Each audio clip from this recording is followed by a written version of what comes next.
Hello, everyone, and welcome to day 2 of Adobe Live. My name is James Bonanno, and I am joined once again by Camila Santander. Camila, welcome to day 2. Hello, James. Hello, everyone. Hello, everyone in the chat, Richard and gang, Voodoo Val. Hello, everyone. It's always a pleasure to get everyone on here and start asking some questions as we head into day 2 of our TikTok premiere expose, if you will. Before we get started, Camila, I do want to just hop into a couple housekeeping items. So if you missed the previous stream, you can view the replay on Behance or YouTube. So if you're on Behance right now, make sure to come join the chat. Check out the replay of day 1 of designing a custom book cover with Casey Moses. Check out the creative encores of the Illustrator Creative Challenges with Julia Vaca every weekday at 11:30 a.m. Pacific, right before this stream. And stay tuned. Stay tuned for the rest of the stream today. That's all I got for you. So once again, thank you to those joining us. Hello, Richard. Welcome to the stream. And Camila, I know we went over a lot yesterday. For those that did not join us, maybe you can sort of just start with a little bit of an intro to who you are and what you're going to be doing for us today and kind of how you got into the whole TikTok editing, filmmaking world. Perfect. Thank you. Yes. So I'm going to kind of introduce myself. I am Camila. I am originally from Bolivia. I live in New York City. And I create TikToks on which I teach Premiere Pro, and I also talk about productivity. I want to start diving into mental health and kind of like getting out of my comfort zone, so you can find my links here. I also do YouTube videos in Spanish, and I have my Instagram, which is public, but not really, I don't do much there. But if you want to connect with me, definitely shoot me a DM or follow me there, and I'm very responsive there. I also, if you want to see my academic or other type of work, you can go to my website. I have all my work here. So that's kind of that's all about me. And I started TikTok because I wanted to show people. I learned a lot about Premiere, which I share with some friends they didn't know. So I thought that maybe it'd be cool to share this with TikTok and see and help more people and kind of create a community of creative, like-minded people. So that's kind of what made me start this account, and I'm really happy and grateful. Yeah. I love that. I meant to actually ask you yesterday because we didn't really get into your TikTok a little bit. I know you were obviously creating this video for TikTok, but do you have one video on your page that sort of went, I guess, the most viral for you, that had the most views, that you felt, okay, this is something that I can continue to do more and more?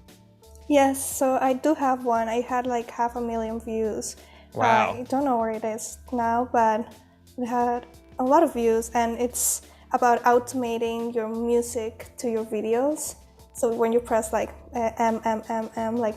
and then you put all the videos or images, it was really fun to do, and I always use that. I thought it was really helpful, and honestly, I really enjoyed that. I really enjoyed that video, and I guess that really reflected on the views I got. Same thing with YouTube. The video that performed the best was the video that I really enjoyed creating. So I guess that energy and just the effort you put into something really translate into how people are going to react to it. That's really great to hear too. I feel like so many times we hear that the videos that perform well are the ones that have the best thumbnail or the ones that are the most clickbaity. And although they do apply, it's nice to hear that the videos that did well for you were the ones that you were actually passionate about creating. So exactly. I think that's a really nice, a breath of fresh air for those of us who still enjoy making videos, not if it's just clickbaity. And very, very cool that you have so many videos on here. So again, for those that are in the chat, make sure to check out Camila's work on TikTok, on the socials, Instagram, all that jazz. And if you're still with us and continuing the next 2 hours, let's just hop right into Premiere. Camila, I know yesterday, for those, again, that did not join us, make sure to go watch day 1 on YouTube because you can get caught up on what Camila did. but I think you're going to hop in and sort of finish a few like finishing touches and get into some more details. And then maybe the second half hop into another video, correct? Correct. That's what we're doing today. Very Okay. cool. So yesterday we finished this video. We kind of edited everything that I had. So this video is about a day by myself in New York City. I wanted to create this video because I usually don't do stuff out by myself unless it's like an errand, but I don't enjoy time by myself, and that's really something I need to start doing. So I thought might as well film it and edit it for everyone to see. And here it is. So originally we edited 3 minutes and a half, but the top time for TikTok is 3 minutes. So well, yesterday you probably missed this because I did it by myself, but I kind of shrank the whole video. So I'm gonna show you what I did to shrink it. First, I just removed everything that I thought was not necessary for me to say to the camera. There's a lot of talking here, so I thought that if it's not like really relevant, so I'm just gonna remove that. For example, I say that I read Harry Potter, or I'm reading Harry Potter like 10 times, but that's not, like, we just need it once. So Right. we remove all those.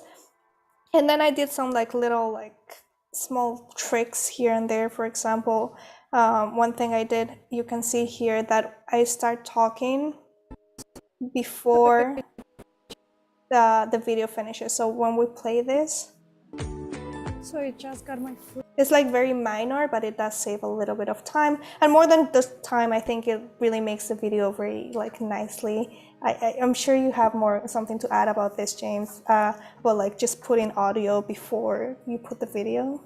Oh, absolutely. I'm really glad that you brought that up and that you kind of went back and added that. I think the professional term would be considered an L cut, and I think that's such a useful way to edit videos, because not only does it save you time, but it also sort of gives the viewer a little bit of insight, even if it's only a second or two, of like what's coming next, so that they can associate, oh, I hear this and this is then what I'm going to see. So I think it serves a multitude of purposes, and it doesn't feel so, rigid where you're just cutting on the audio and video line every time. So yeah, I'm really glad that you did that. Perfect. Thanks for explaining that. Definitely. And I did it a couple more times, like here.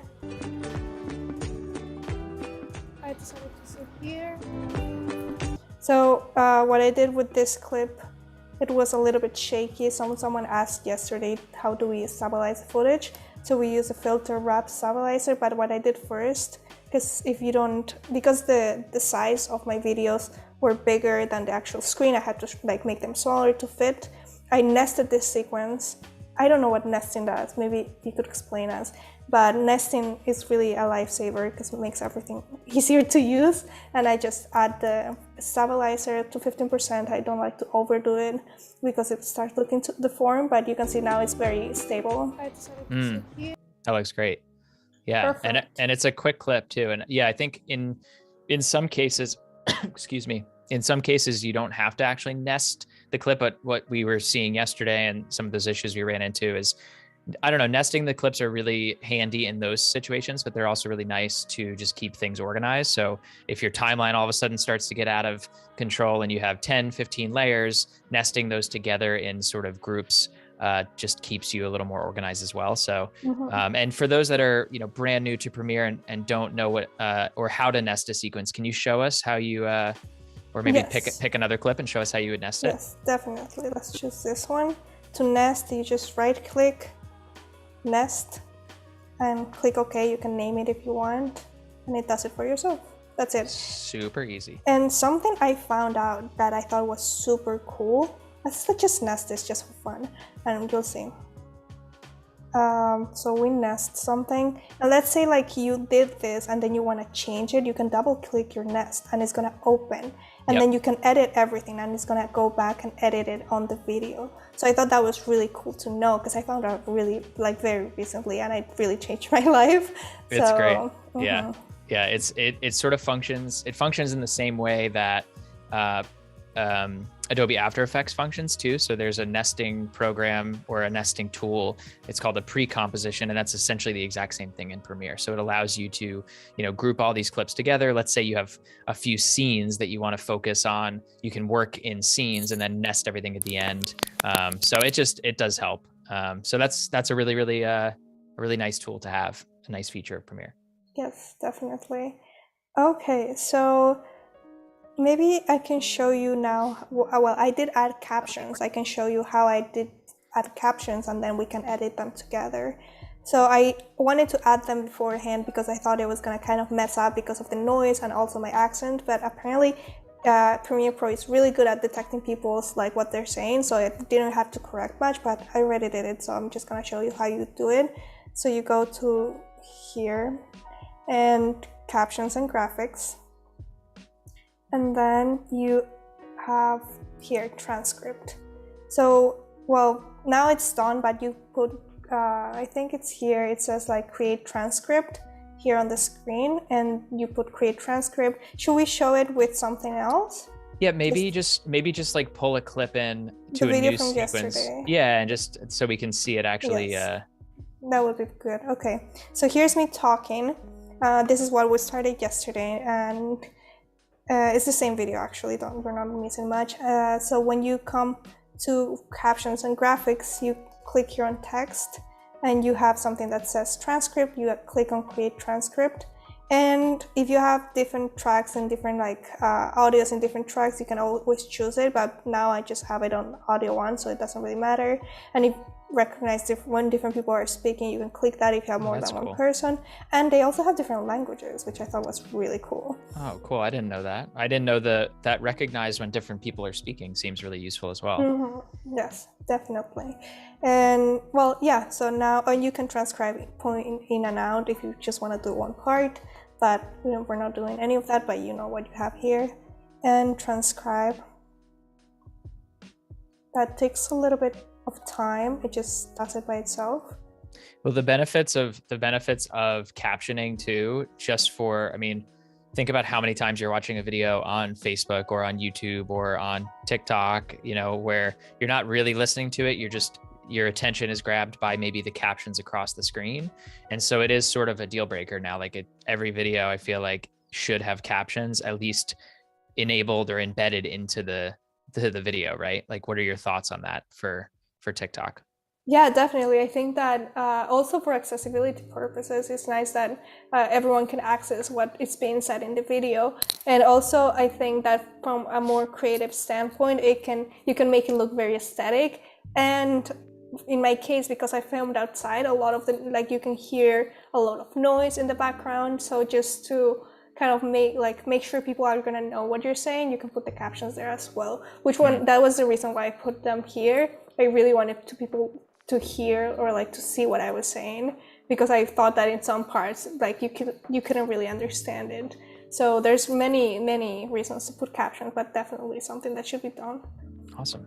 Mm-hmm. And well, yeah, so now that you have it, created it for me, you can always correct it, but I like to correct it after you create the captions, because before I corrected it here before I put them, and it kind of messes up the timing. So create captions, and then here you can choose any of this. I don't really know what this means, but if you have a style saved, but I'm gonna show you how to do that after, you can always choose the style. So if you're working for clients or something, you have a specific style of captioning, you could just save that, and instead of having to change everything when you have to edit them, you can just choose a style, and it's gonna use that style. So now you kind of move this around. I really like what they have here. Set is always gonna be 4230. Okay. So I usually just leave it, so we can just leave it like that. And so is that with double rather than single? This is this is the default usually in Premiere, but is this what you feel is the most useful for social media, for TikTok, that kind of layout? Yeah, it's the one I like the most too. I usually just use that. I feel maybe it's a little bit longer here, so I would maybe for TikTok you want to make them shorter, but because the letters can get smaller and hard to read. So, but I really like it in general, just how it is. But I think for the one I did on here, we can go back to this one now that I showed you. I did use other settings. I did make them smaller. I think I did put one single line. Anyway, so let's create the captions. Let's edit the captions. So I like to select them all, because if you don't select them all, it's just gonna change the one you're working on. And here you have the panel to edit them. So I like to go somewhere where I feel like there's kind of a lot of text to make sure like it's gonna look good. So there you go. Okay. And first, because it's TikTok, you don't want them to, you don't want to put them like down here, because as you know, there's controls and things here. The caption I think goes here, and the hashtags and all that. So you can always move this. Okay, that's not it. You can always move this one. There you go. You can make them like higher. And I guess like it doesn't matter if it goes a little bit higher. Yeah, I guess the worst would be if it gets cut off and you go to publish it and then have to come in. I mean, luckily it's easy enough to come in and change it, but to be able to have it as accessible as possible. Exactly, definitely. And I thought that it would be nice to have them a little bit like bigger. So I'm just gonna click one by one. And let's see, what do you think is a good size? That, I think that's too much, right? Maybe this? Yeah, I think probably that. And then I would, since that one has probably the most words on it, just making sure that each one is on its own line. I'd say like 55, 56 looks pretty good. Yeah, I like 2 lines, but not 3. Like that's overdoing it. Yeah, we go back to the rule of 3 yesterday. Like for some reason, the rule of 3 works in a lot of cases, but with design and text, it's like captions need to be 1 or 2 lines. I mean, like people can prove me wrong, but I just feel like it looks a little weird once it starts going into 3 lines. Yeah, it feels like forced. I feel like you're right. And then you can always like customize if you want to have a stroke. If you want to have a stroke, don't have a stroke. I was just gonna I was gonna make the dad joke, but you did it perfectly. Oh, okay. Well, I think someone asked yesterday what like to make the letters like similar to the ones on TikTok. So I like to use Proxima Nova, I think. Yeah, this one is the one I like the most. But you use semi-bold, I think. That's basically like the default font on TikTok. So people try to match that so it looks like it was almost built in TikTok. Exactly. Gotcha. Okay. So that's the one I think it looks like the most similar to TikTok, but you can always prove me wrong, of course. I'm not an expert, but I think it's the one. And you can always up your stroke a little bit so it looks more similar, even like this. I think that looks pretty good, actually. That looks like TikTok. Very, very TikTok-y. And then you want to click here, graphics and property, and drawing velvet. I think I put this one. And I think that makes it like good. I don't know what that does, but I know that makes a difference. But so if you see here, it looks like I put the captions on TikTok, which if that's what you're going for, maybe we'll leave it like that. That's something you can do. And if you want to save this here on track style, well, now you don't have to select them all. You can just select one. And here on track style, you can create style, and you can put like TikTok captions. So if you're editing more videos, you can always use that style to make your captions. So maybe we can do it here. So it's like a little preset for your captions. Exactly. So create captions, style, and it's here. See, TikTok. Awesome. So now it was gonna create captions like the ones on TikTok with the settings that I had before. Very cool. So here you can just edit this so it's not 2 lines. Make them smaller. Like you can just work that. Yeah. But I thought that would be something cool to show. Oh my God. It's so like, I still get blown away by the caption editor and just the generator in Premiere, because for years, like early editing days, most people just had to, I mean, not that it was like the longest thing, but to put captions in manually most of the time was a huge pain. So this just makes it a little even more fun to do now. You can really have fun with creating that style, creating the look you want. And especially for TikTok, for someone like you who's posting on there fairly often, it's nice to just have, a few set styles you can slap on there and get, get the video published and get on to the next one.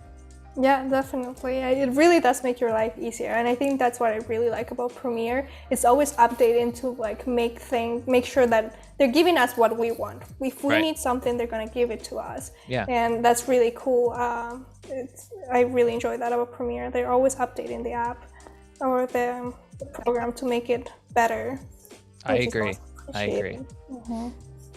Anyway, so here I'm just gonna check all of them and make sure, like, for example, this is 3 lines. I'm just gonna make this a little bit bigger, yep. To make sure everything is 2 lines instead of 3, because I don't like the 3 lines like we talked. Well, while people are in the chat, I don't know who was here and who joined us yesterday, but speaking of Premiere with updates, I had mentioned to Camila about potentially having some sort of like title safe for TikTok and for Instagram in like 9:16. And I don't know if anyone's in the chat that knows whether that exists already, or if there's any engineers joining us today and want to try to work on that, or if that's in the works. I think that would be a super helpful tool for editors that are just editing natively for TikTok and Reels and YouTube Shorts as well.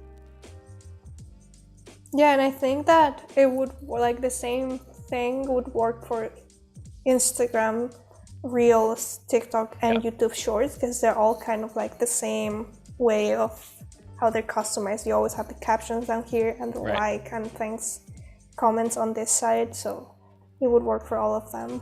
Yeah, and I think they're all the same size. Every one of those videos is 9:16. So at this point, it would be pretty easy to slap that overlay. And again, it's probably easy to customize it, but while we're in Premiere, it just saves us time to not have to go somewhere else and look for it.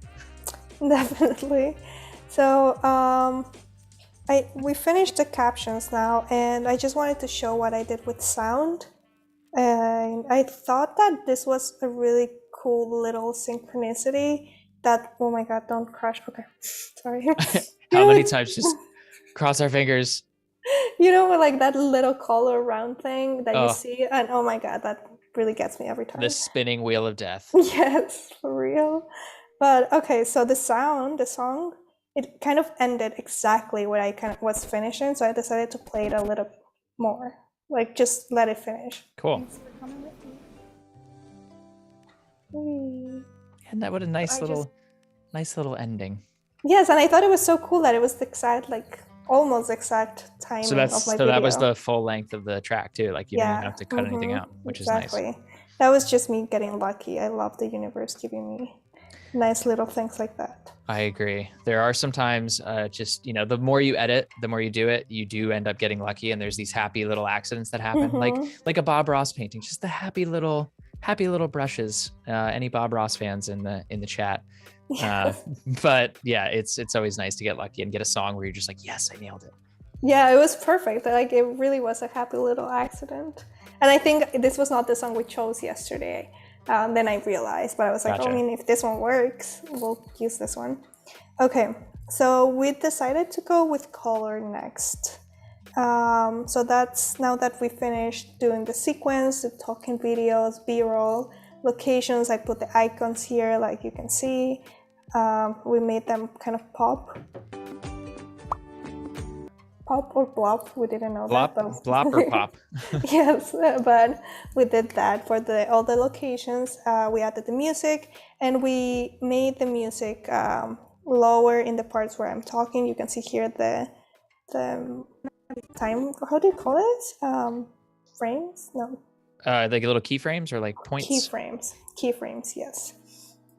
So we did little keyframes for every time I would talk, it would go like lower. And now we're moving into color.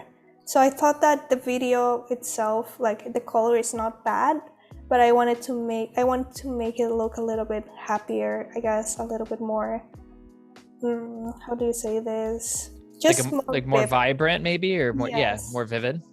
Yes, vibrant, definitely. Cool. Okay. So move into color, and oh my goodness. Okay, I have to save every 5 seconds, so please remind me. That's okay. So we don't lose anything.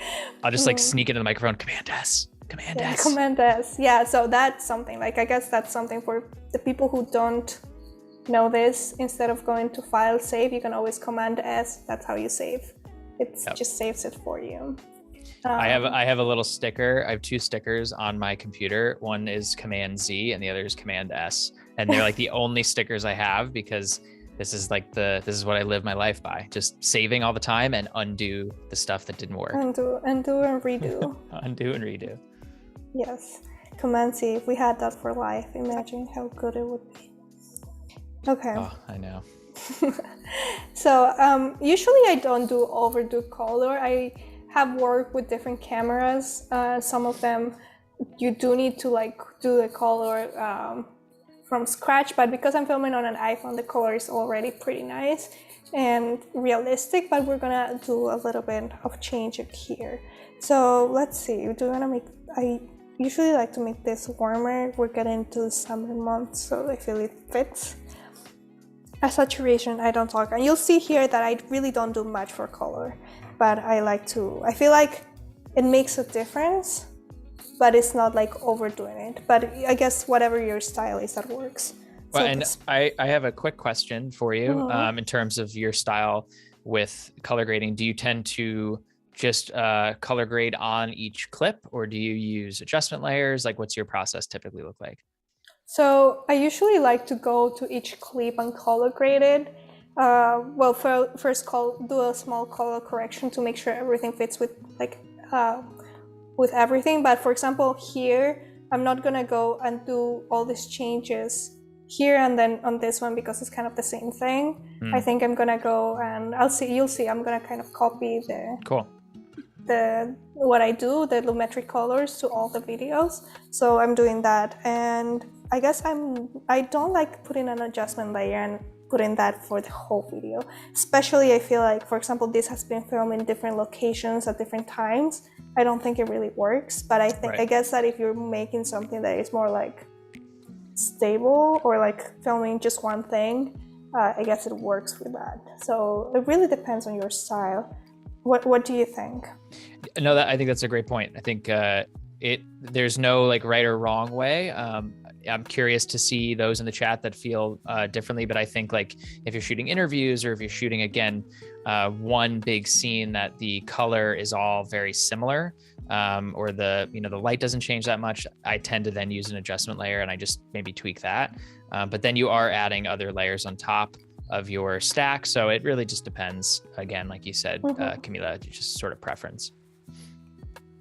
And so my whole thing here is making the highlights, the whites, like brighter, and making the shadows and the blacks darker. So that's all I kind of do here.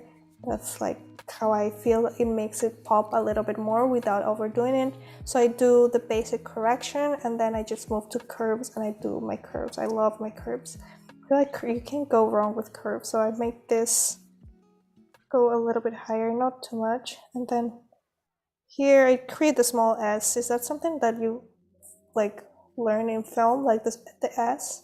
Yeah, the S curve is, I feel like the S curve, I'm gonna try to make this like analogy or comparison. The S curve is sort of like taxes. Like you never get taught taxes in school, but it's something that's very important to know. And then you learn it as you get older and you have to pay taxes. I kind of feel like the S curve is the equivalent of that, because it's not really something we went over a ton, even in like a color grading class, but it's mentioned, and then you sort of figure it out on your own, and it can be very intimidating if you don't do it. But once you start using it, it can be really, really powerful, like you said. And I think it's very easy to go overboard with an S curve, but essentially all you're doing is you're just giving yourself a lot more specific like functionalities of contrast, highlights, and shadows. So it's a lot more detailed than the basic correction that you have at the top there. Exactly. And I really like the S curve, because sometimes if you have something overexposed, you can always like tweak that on the S curve in a better way than you will be able to on basic corrections, for example. That's why they're basic.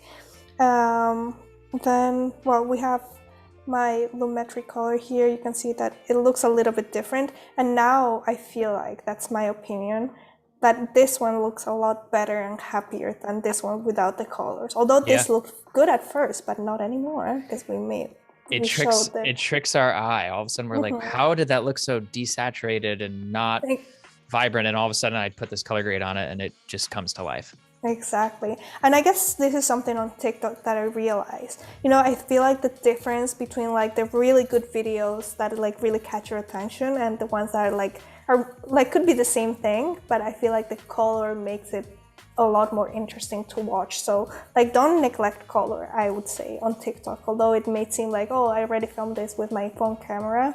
If you can tweak the colors a little bit, always do that because it does make a difference in my opinion. Absolutely. And now do you, even just for TikTok, do you usually reference the Lumetri scopes, or do you just go based on sort of preference of what you think looks good?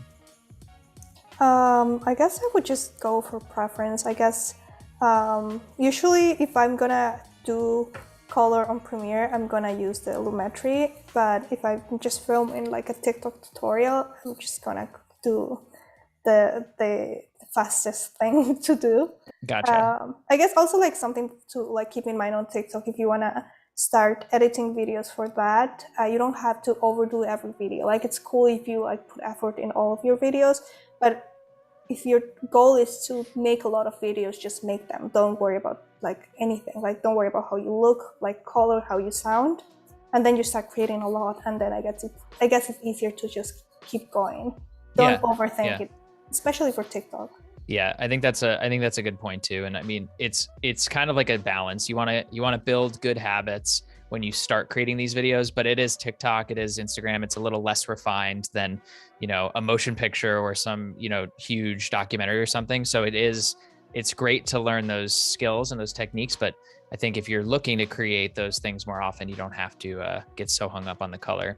I did want to point out one little tab here while we're on the topic of color. And I know you said you don't really use it, but I think it's good to point out. So if you see where the effects controls panel is up there to the left, right next to that where it says Lumetri scopes.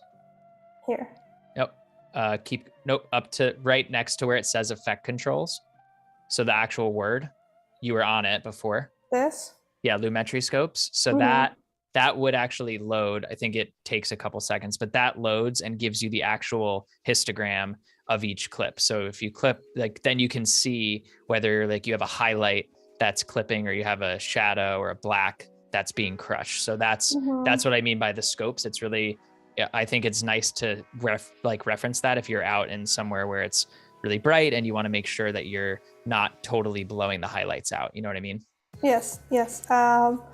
Actually, I think that's a really good point. I don't know why it's not loading now, but I guess like for more professional editing, you can always reference that. And it's really interesting. I learned that, but it got a little bit overwhelming, to be honest. I never wanted to touch more on that, but it was really helpful. It is super helpful. Yeah, there's some ways to simplify it too, so it doesn't seem like you don't have to have every RGB channel. It's not like the way I like to put it up there is more just for brightness, so I can just see, okay, like I have like 3 little tabs, and then you can customize it so it doesn't feel so overwhelming. But again, like total preference of how people tend to do it. But for those that are looking to edit, color in maybe a more professional manner, it is really helpful to reference those scopes.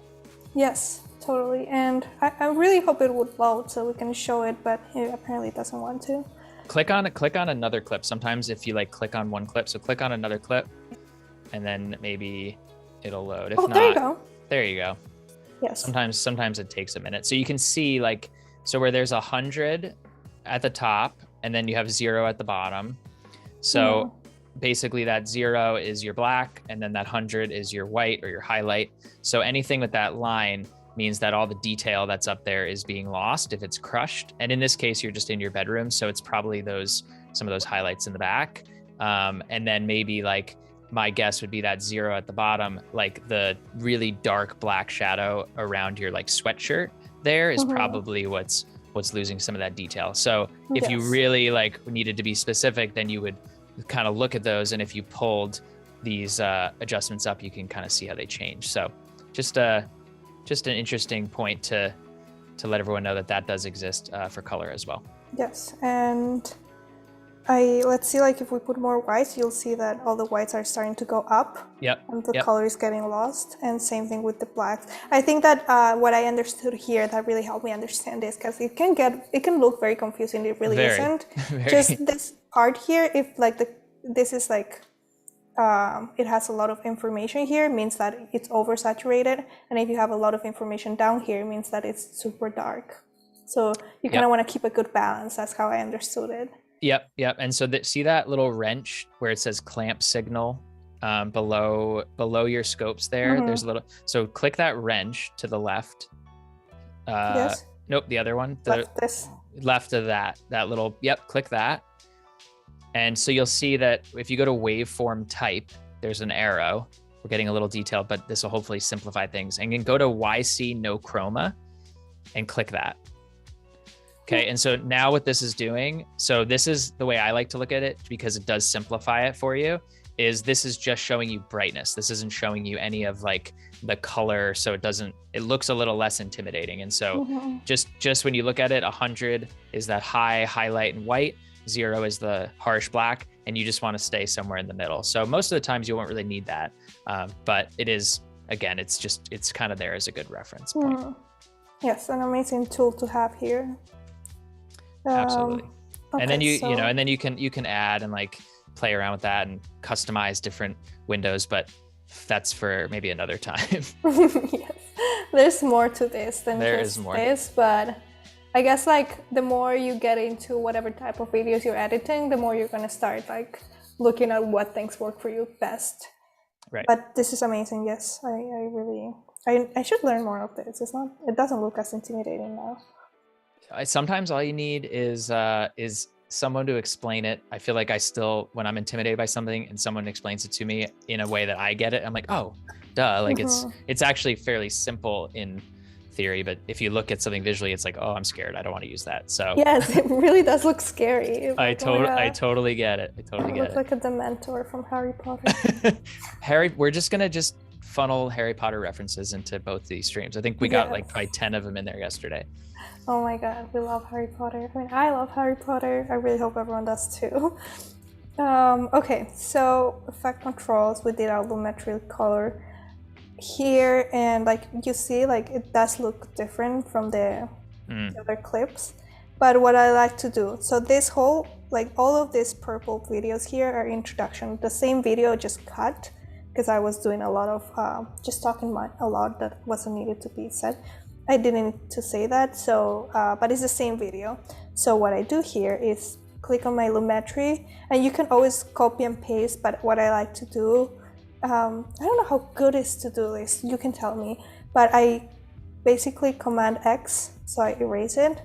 I go to the source, which is the original video, I Command V, and that's gonna paste it to all the other videos. That's a great way. If you use it, you go back and you wanna use it for you want to use the same video like the original one, that's gonna have the color with it already. So I thought that was pretty neat. So if you wanted to go in and then edit the color, do you just double click on that clip and then it opens up in the source? Oh, okay, cool.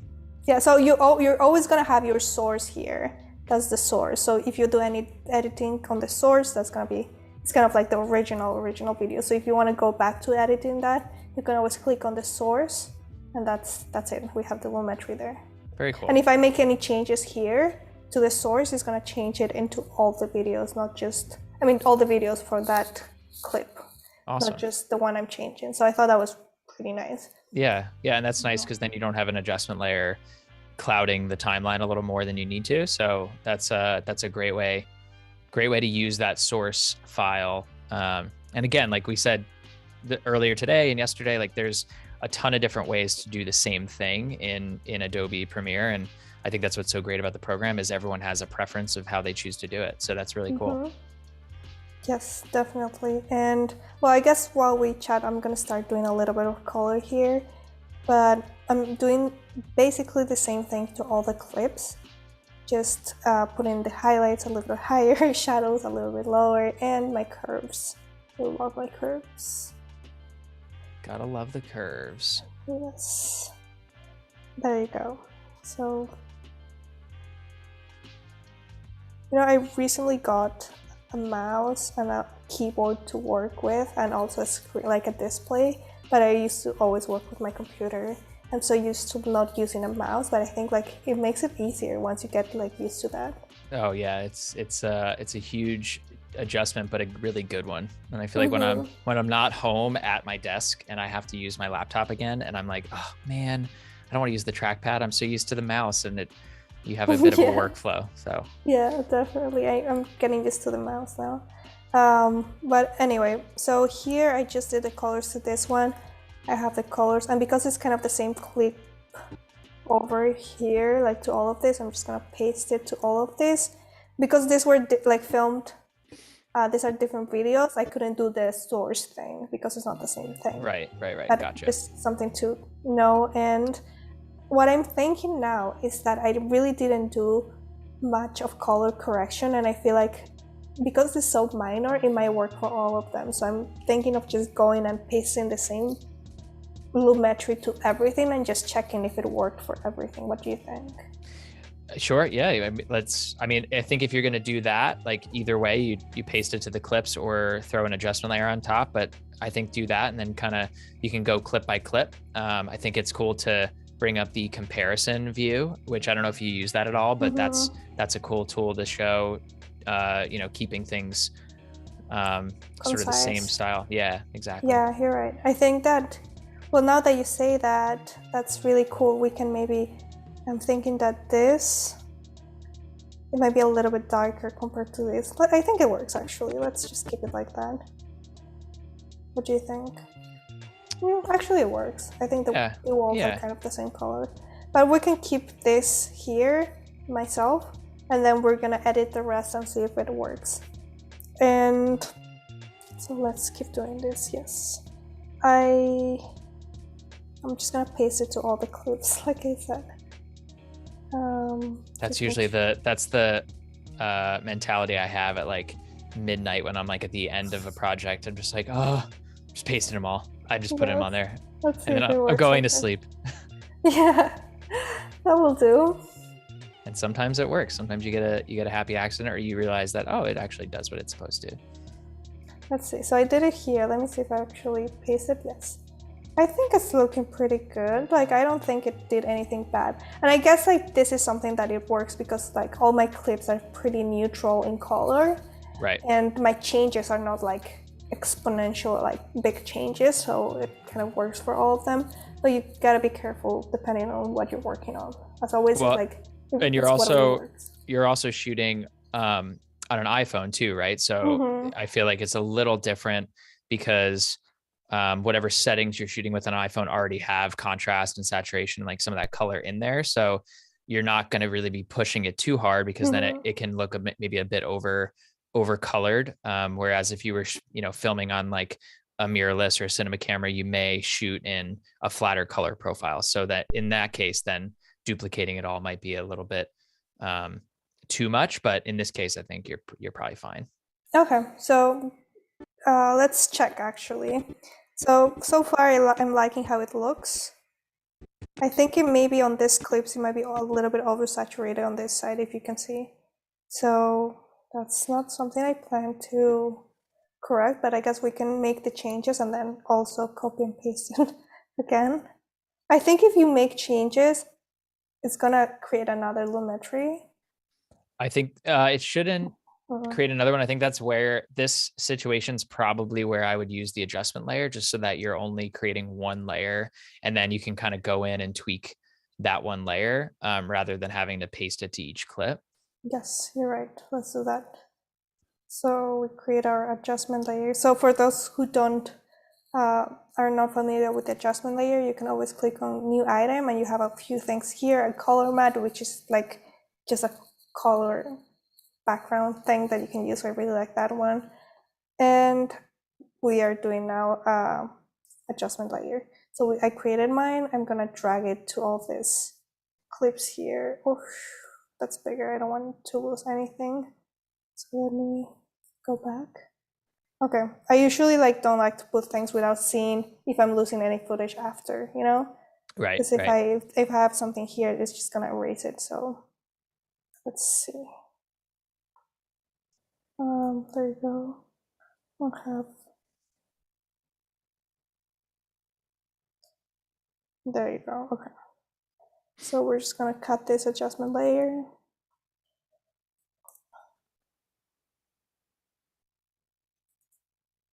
And you were so right. Like this works now because it's kind of the same thing. Yeah. Now you can remove the Lumetri color from the clips underneath it and then just create that one color grade. And then if you have to tweak that, then at least you're just tweaking the adjustment layer and not each clip underneath it. Yes. So I think that I kind of like the colors. I just think I need to lower the brightness a little bit. So I'm just going to do that on the adjustment layer.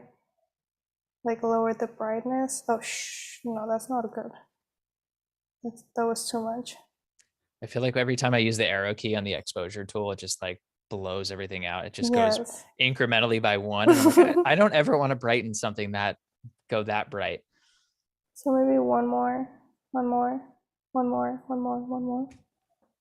Okay. Okay, I guess this is starting to look better. Is anyone in the chat on TikTok or also creating TikTok videos? Let us know. If you are, obviously give Camila a follow and leave some comments. Let us know if TikTok is your native platform, if you're on YouTube, if you're totally brand new to video, and this is the first time you're checking out a video like this. We'd love to hear your thoughts, love to hear your questions. Keep it coming. We got about an hour, and I can't do time. What time? The hour and about 15 minutes. Okay. It's been a long morning over here for James on the East Coast. So yeah, I can see that. Okay, so here you can see my little face. solid. This is too yellow. We don't like that. I think in my opinion it looks a little bit yellower. Actually, my skin looks kind of the same tone. Yeah, they look pretty similar. I'd say if anything, maybe the highlights are a little higher in the right clip. And again, like these are always if we're getting really detailed, like in this specific case, I think this is great for the Adobe Live. You know, like this is where I would use that Lumetri scope to really see, okay, like the highlights look like they're much higher here than they are in this clip. Let me just maybe split the difference. And I believe with comparison view, that little to actually wow. there you go. So you can kind of see that, oh, okay, yeah, those highlights are a little bit more intense in that clip than they are in the other clip. So it just gives you like a visual. Our eye plays tricks on us, but these scopes sometimes surprise me. I'm like, really? It's that bright, you know? Yeah, I guess you're right. Like you can totally see how this is going up. So let's try to adjust it. So we're just gonna put the highlights down and let's do it on the first one. So when we can copy and remove the Lumetri from the others. You'll see what I'm saying later. Okay, so highlights down. Is it lowering? Do you see that? I can see that it's getting darker, but I don't see it here. I think it did. Let's see. Sometimes what I find is with the scopes, they can be a little finicky, especially depending on like the machine that you're on. Oh yeah, there. So it's going now. That's making a difference. Yeah, like I sometimes click off a clip and then click back on it, and then it resets itself. Yes. Okay. So now it's kind of like more similar. Yeah. And yeah, now so that we're at matches. it, I'm just gonna make. I don't like how warm it looks, to be honest. I'm just gonna make this a little bit less warm, I guess. Okay, that works for me. Sometimes it's just like the minor things that really make a difference. Definitely.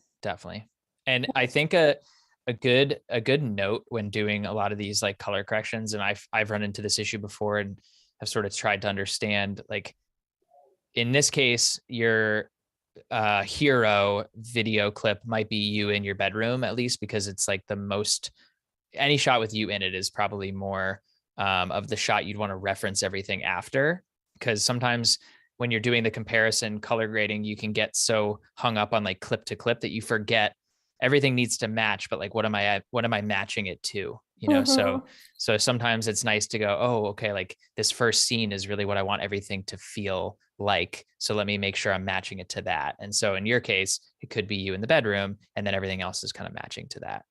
Yes, I think that's a really good point. I've definitely been caught up on like correcting every clip, and then I look at everything, I'm like, this does not match. Like this looks good on itself, but they don't match with each other. So definitely having a good reference, that's really helpful. Definitely. Okay, so I just change it to these ones, and that's me on the streets. I think this might be a little bit brighter, but because we have just one clip, I'm just gonna do it on itself. Exposure, let's put contrast. Because they're flowers, we want them to be like colorful and pretty. Yeah, they're so pretty.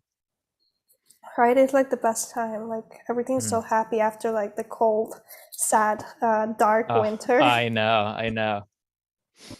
Speaking Okay. of Harry Potter, since I just saw that book and we were talking about it yesterday, I was texting a friend last night after this stream, and he is like a diehard Harry Potter fan. Oh my His whole God. his whole wedding was Harry Potter themed and everything. And I sent him a picture of a new tattoo that I had gotten, and he sent me one back. And I grew up with him, and he doesn't have any tattoos. He's like, I finally pulled the trigger. I got a tattoo, and it's a Harry Potter tattoo. Oh my God, I love your friend already. I know. So I'm like, I don't know who you are, but I love you. That's so cool. I think I would get a Harry Potter tattoo if I got one. That's do you? so fun. Yeah, I felt like he's like, oh, I finally pulled the trigger, and that's what I got. I'm like, of course you would. That's amazing. So what did he get? Do you know?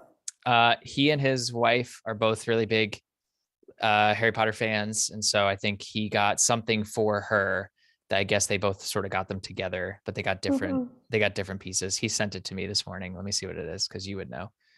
Uh, Yes. I kind of know. Let me see. What did he say? So I'm adding a little bit of contrast to the building so it looks a little bit like it pops a little bit more. And Yeah. I'm just going clip by clip, kind of correcting the colors. Oh, he got a. Oh, so it was a bit of a combo. He got a Harry Potter lightning bolt inside a genie lamp, because the genie lamp is for his wife, named Jasmine. Hmm. That's And so cool. I thought that one represents each. yeah, that's kind of cool. That's amazing. That's so fun. I want a tattoo now, a Harry Potter one. Ooh, that's a cool mural. It looks like almost looks like Peter Griffin or something. Yeah, I thought it was really like cute too. Like it says you're loved. Like such a cute, inspirational, Yeah, I you love know. that. And then you have the buildings. I don't know if I showed here, but there was this guy with like this Mexican hat. Because I went right on May, whatever Mexican, they celebrate like here, like Mexican 5th of July, May 5, I don't know, May 5th. Cinco de Mayo. Cinco de Mayo, oh my God, I don't do that, but they, some people do that, and I thought it was funny that he was wearing a hat. Yeah, people go a little crazy. Crazy, yeah. I think it's just an excuse for everyone to drink tequila, or at least people that aren't Mexican tend to do that. And Yes, um, definitely not Mexican. you know, I mean, maybe some, we don't know.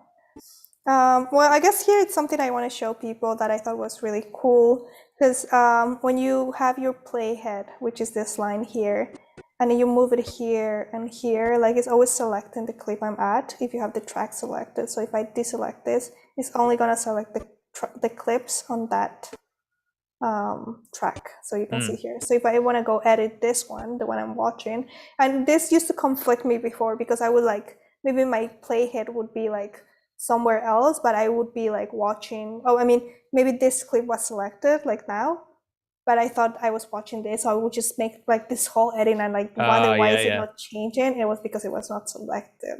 yep, yep. That's a And good point too. and I think to do that, to make sure it's selecting, I think you put like clip. I don't know if it's this one or like edit, but there's something where you can put like, okay, here, if you click selection follows playhead, wherever your playhead is gonna be selecting that clip. So make sure that you have that clicked, selection follows playhead. And it's gonna always select the tracks that are selected. So like if I click here, it's only gonna select this one because I have that one selected. But if I have them all selected, it's all gonna select the one on top. Gotcha. Yeah, Gotcha. so I thought that would be something cool and something like there's always some like little things that you don't understand that I think is so useful to tell people once you know them.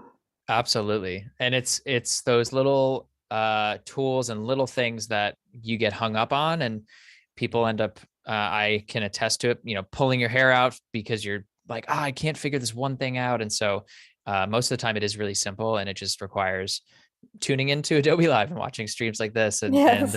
hopping on YouTube and finding different resources, and again just practicing and learning those techniques. It is really, really helpful. Yes, and yeah, I really hope this this is helpful for everyone who's watching. What we have been doing so far, I'm editing a day in my life in New York City video for TikTok or for social media. And now we're going to color, but we have done a lot of things. We played with the sequence, we added B-roll, we showed how to make the volume of the music kind of go lower automatically whenever I'm talking. So if you want to watch all that, you can watch the stream from yesterday. Perfect. Yes. Can I like make a quick suggestion, and depending on timing, and we have about an hour left, so I know you do want to get to another video, but the geo tags and like the titles, I really like what you did there, but I was wondering if maybe do you feel comfortable showing any sort of keyframing with like some of the properties of that icon? Yeah, for sure. Let's do that. Okay, so you mean keyframes like to make them move, to make them appear? Yeah, like maybe I was thinking maybe because we have that cool little blop, bloop, bop sound, maybe the icon could actually like pop in or scale up, or something just to attract our eye to that. Nice. Okay, let's do that. So I guess I'm just gonna go to editing because I like when this looks big. Yeah, it is a little easier when it's like that. Should we make this a sequence and then use that as one thing, or should we do each? Well, maybe we should do like one and then the text appears like. No? It's totally up to you. You're the creator here, but I was kind of thinking that too. I was thinking maybe like the tag pops up and then we have our title come in, and then I think we can nest that so that if we wanted to change the scale of the entire global like text, then we can do that with a nested layer. Perfect. Let's do that. Okay. So we're gonna click on our icon here, and we're gonna use some keyframes. That's what we're doing, right? Yeah. Let's see what we're working with. So I guess like we can make this a little bit like start beforehand. I don't know if that's gonna work. Let's see. So here, okay. So it's gonna be very fast. I'm thinking that we could put the scale. Click here. So when you click one of these little clocks, whatever movement you do to your video to this on this occasion, the PNG, it's gonna, if I make any movements here, like for example, I make it bigger, that's gonna do that. So you can get very creative with that. And so we can always, I think we can make it to like 0 here and just drag this to the beginning and have it like, is that too fast? That might be a little bit fast. Might be a little fast. Help me here. How long do you think it should be? I tend to just drag it out, just by eye, and then I see what is too slow first, and then I sort of just start to backtrack it. But yeah, see where that looks, what that looks like, and see if that's either too slow or works for you. That's too slow. Too slow. Right? Maybe a little bit less. Let's see here. What do you think? It was hard to see on that one. Okay, let's. Yeah, I think it's pretty good. I think it works. Okay, nice. So how about we grab this? We can always like select both and copy paste them to the other clip. So I think I'm gonna do that really fast, just to make sure that all of them have it. You know what? We don't need to do that. I can do it on my own. So let's teach more things.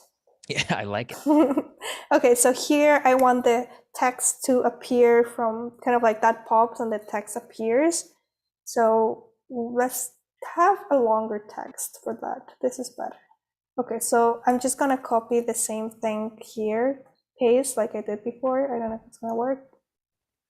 Yeah, there you go. So this is kind of what we used for the PNG. So I'm just gonna drag that to where it's supposed to go here. So now it should be good. Okay, there you go. Nice. And I don't think you can hear this much, so we're gonna just put the volume a little bit lower. Oh shit, that's too much.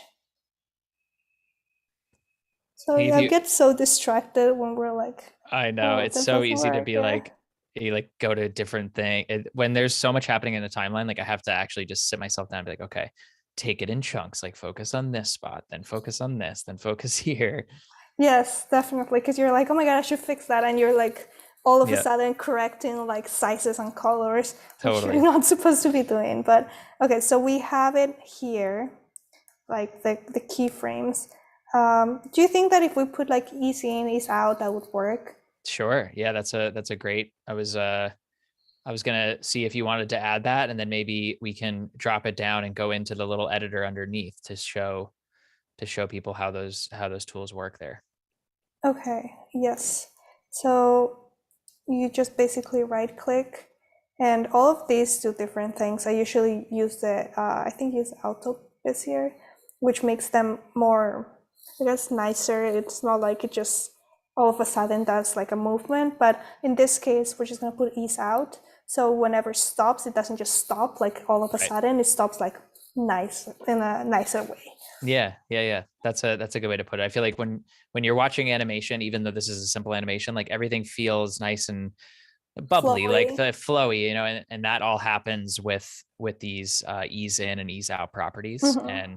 And you can actually, like, if you drop where it says scale and the little toggle, like your little stopwatch to the left there, Mm-hmm. all the way to the left, that little caret, if you toggle that down, and then you can actually see the graph and like what it looks like. So Mm-hmm. when you add an ease in and ease out, you can actually like drag those and make them even more um more bubbly or flowy, however you choose to do it. Oh, there you go. Okay, that's really cool. I'm just learning this. I didn't know you could So do that. see that tiny little, so right below that keyframe, there's that little, yep. So pull that down. So Okay. you can actually pull it and like create your, right to the left of that. It's like it's a little harder to do it in Premiere, but if you click the keyframe, so click the actual keyframe, and you see that tiny little like handle there to the left, right there. Mm-hmm. This one? If you pull that down, you can actually see it creating its own graph. Like ease in, ease out. That's So so cool. so it's sort of like a manual ease in and ease out. And then what you can Mm-hmm. do is you can drag both down, and then you can kind of like pull them into the middle, and that'll create like more of a whew, whatever sound effect that was that I just made. But so it's something that you can certainly play with. But I Mm-hmm. use that a lot if I'm not animating any little things in After Effects. You can do a lot of that right here in Premiere, which is cool. Mm-hmm. That's so cool. I'm just finding this out. I didn't know you could customize it, but it's so amazing to learn Yeah, new things.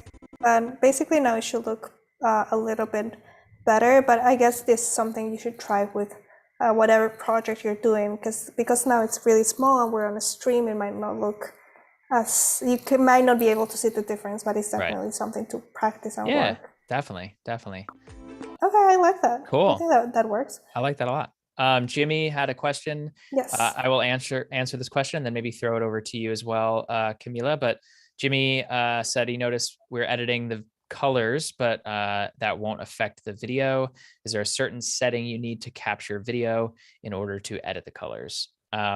Jimmy, I'm going to just be simplified in that response, but basically, like, if it's not on an iPhone, and even if it is on an iPhone, like, there's no really correct way to have a color style. That's obviously preference, but for the best dynamic range and for the most ability to change colors, it is really good to shoot in like a flatter color profile. So again, like some more cinema cameras and some like mirrorless cameras have that ability. I think on an iPhone, there's got to be ways where you can actually lower the contrast and saturation and things like that.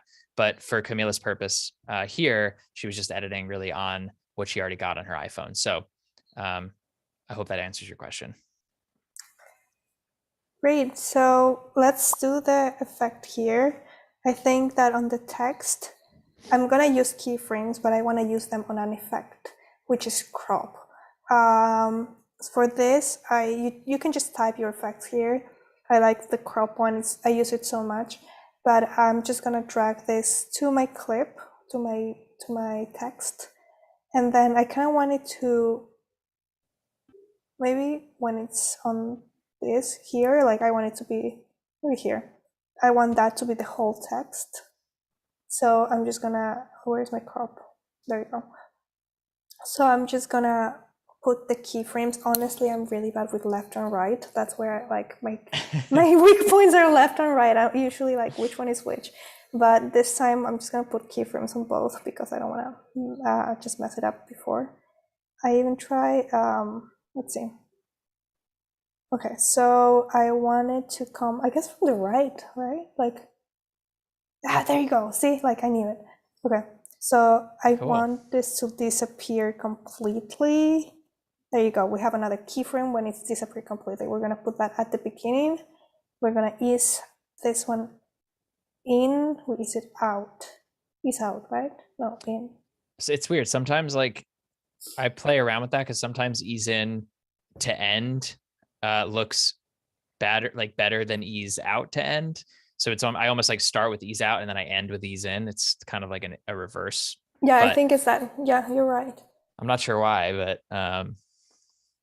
so you're in like going in the effect and then you're getting outside of the effect, right? I think like, so. Like that's kind of like how I feel it works. Okay, so we're gonna ease in. Or should do we that? No, okay, well, never mind. We'll put ease in and it's gonna work for us. Okay, so why did that not work? Did you see that? Oh, it did work. It was just really fast. Oh yeah, you can. We're gonna make it slower. Yeah.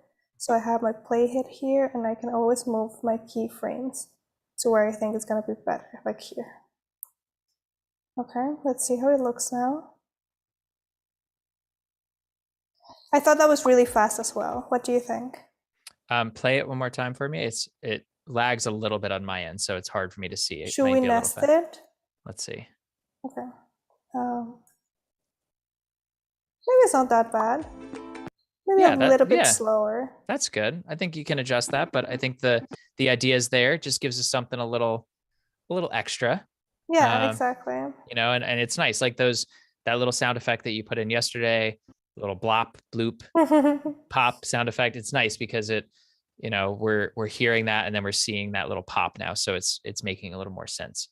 Yes, yes. So let's watch it. I kind of made it a little bit slower. Let's watch it. I like that. I like how like it's a little bit slower. Yeah, that looks really nice. Great. So I think that we can, like I said, we can always copy and paste this effect to the other ones. But for time's sake, maybe we can get started on the other video. Sure. Yeah, that sounds great. Yes. So should we show how this one ended up being? I feel it's going to cut a little bit if it's not rendered. Or should everyone watch the final results on TikTok? That is totally up to you. I think we have time to do whatever you'd like. I think maybe given that I would have to render, maybe if we have some time at the end, we could watch it back. If not, I know you are going to post this on TikTok. So if everyone in the chat wants to see it, obviously head over to Camila's TikTok. But yeah, if you want to get started on the other video, and then if we have some time at the end, we can pop back in and watch this one back. Perfect. That sounds great. Yeah, because then we would have to render, and sometimes that takes a while. And my computer, it sounds like it's not having her best day. So let's let her breathe. Yeah, I know that. I definitely know that sound. It's like, man, you're just working way too hard. You need a little break. Yes, exactly. She's gonna have her break after. Okay, so I already created the sequence, but I think I'm gonna create a new one just to show it to the people who are watching this. I like to go here, file, new, sequence. You can also put Command or Control N. And the settings, because it's vertical, you have these numbers, you just flip them. So instead of being 1920 by 1080, you just do 1080 by 1920. And I'm gonna I like to name everything organized, like always put the names when you can. Oh, yes. Nighttime routine, new, because I had one that I was already editing. New. Okay, so Camila, do you? I wanted to ask you this yesterday, but so you know, future plans. I know we hit on it a little bit yesterday to start the stream, but do you plan on continuing the filmmaking and the editing route? And like, are you going to work to maybe upgrade some of the camera gear? Are you planning on just shooting with the phone? Like, what's your future plans that you want to do with this? That's a really good question. Honestly, I would like to start focusing more on creating more content for TikTok and YouTube as well. I feel like YouTube is it consumes more time to create content. I don't know why my sequence here is like a square. Do you know what's happening? Oh, it's because we have sorry. Oh yeah, our little Yeah, I got comparisons on. so confused. And yeah, I really want to get more serious into just creating more for both TikTok and YouTube. Then I would like to, like I said, in the future, my long-term goal is to be a filmmaker of issues that have to do with feminism, gender equality, and all that. But that's kind of like in the future. For now, I actually would like to learn UX design. So I've been trying to get into UX design. Very and cool. like we talked yesterday, I got a little bit inspired about like learning how to do After Effects and just like upping my work skill. That's very cool. Yeah, I mean, Yes. any of those routes I think would pan out, and it's just great that there's so many resources out there for you to learn those things, and kind of if you have the desire to do it and you want to continue to push yourself, I think you really have everything at your disposal to do that. So I'm very excited to see your progression, your journey. Thank you. Yes. But yeah, I think that all of them are very creative. I really like the creative side of things, but also always put kind of like what you really care about when you're doing that. Yeah, yeah, yeah. Okay, so here for my night routine video, so I filmed this with my brother. We got a little bit extra, so we kind of put 3 cameras just to show one thing, just to like have different perspectives. So for my night routine, the first thing I do is always put everything aside. Like I close my computer, put my phone like in the other side of the apartment, just because I don't want to look at more screens after being on a screen all day. Like that's the last thing I want to do. So Yep. that's kind of what I'm showing now. And so we have this one perspective. I keep existing settings. So that's me with my brother, we're filming. And then we have this other perspective, which is basically the same video, but from a different angle. And this C1, like the third one. What I like to do here, like I said, like Premiere always does what we need.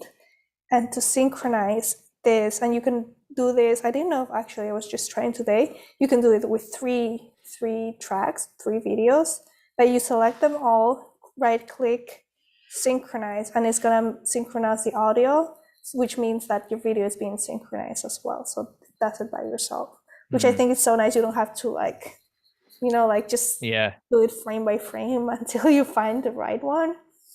And it seems like you have in the audio tracks there, it seems like you have a nice peaked audio, whether you clapped or something, right? Like so that you can actually, I think it gives Premiere a bit of a head start in Yes. cutting those, right? Yeah. Actually, we did clap here. My brother who was filming me, he he did clap. Maybe, hopefully we won't see him do that, but he did clap. So it would be better for the sound. And I think that clapping is such a kind of like a standardized thing now in film. Like there's always like that like very high sound like to know what's happening. Well, yeah, I mean, when you don't have an actual slate, like a film slate, that's the whole clap. The whole purpose of those existing. A clap just does just fine. It's great. Exactly. But well, the slate, that's what it's for. And also if you don't have that, you can always you can hear here. There you go. I think he said cut. He got so into it. I love it. Okay. So because I have a lot of things to put on the timeline, and I already did start this, so we're just going to go back to what I have kind of done by myself, just for time's sake. I think is, actually, let me look at like this is better. Night edited, nighttime routine. Is this or this one? Yeah, this one. So I already did that. I did synchronize those clips, and I also synchronized this one of me cleaning my room. So what I was thinking here, because I have 3 cameras, kind of like choosing which angle looks better for what. I don't enjoy this angle here. I feel like it's kind of covering my face. I thought it was going to look so creative, but honestly, now that I look at it, maybe we can maybe have it to start, like the first thing. It looks cool with the houseplants, but yeah, I think you're framing, because like you could be sitting a little further back, but that's what we shoot a lot of these for, because we can then decide what we want to use and what we don't want to use. Exactly. So I think that it could work just like for the beginning, like we can put a nice title that says night routine and kind of blur it at first, like make it blurry and then unblurry just for this and then move. Cool. So we're just gonna cut it here. So we're gonna use that, but not for all. So that's me. And that's me closing my computer and just standing up and leaving to my room. So we have two angles here, that one and this one. Oh, this needs a lot of color correction, but we can work on that later. So I think that, let's see, let me think. Okay, so I guess like when I close my computer, that could be a nice time to enter the other segment. Yes. Sorry, I need to put this up here. I think that's gonna make more sense for me. There you go. So this is not cut on the same place. Okay, so now this should be better. No, yeah, no, here. This should be good. Let's see.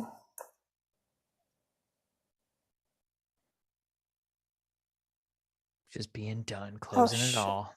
We did not.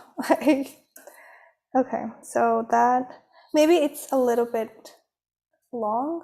I like that. I like how it changes to the camera. Okay. Anyway, this is me cleaning my room. This is a very long clip. I wanted to do a time lapse here. Cool.